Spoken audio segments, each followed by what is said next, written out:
Baghdad కథ భాగం 1 హసన్ హక్కుల కోసం పోరాడిన యువకుడు. పాతకాలం బాగ్దాద్ నగరంలో హసన్ అనే యువకుడు ఉండేవాడు. అతడు ఒక చిన్న కారాగారంలో పనిచేసే సామాన్యుడు.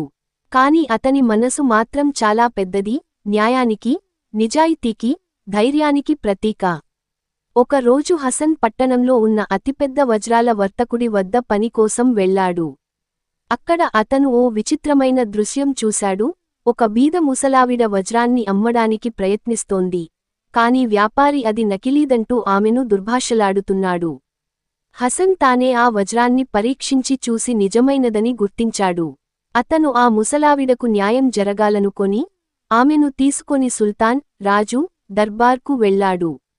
సుల్తాన్, నీకు ఏది న్యాయం అనిపిస్తోంది? హసన్, ప్రభూ, వృద్ధురాలు నిజమైన వజ్రం ఇచ్చింది. దానిని వ్యాపారి స్వాహా చేసుకునే ప్రయత్నం చేస్తున్నాడు. ఇది అన్యాయం. సుల్తాన్ తన న్యాయమూర్తులతో కలసి ఆ వజ్రాన్ని పరీక్షించాడు. అది నిజంగానే విలువైనదిగా తేలింది. వెంటనే వ్యాపారిని శిక్షించి వృద్ధురాలికి ఆ వజ్రాన్ని తిరిగి ఇచ్చారు. అందరూ హసన్ ధైర్యాన్ని మెచ్చుకున్నారు.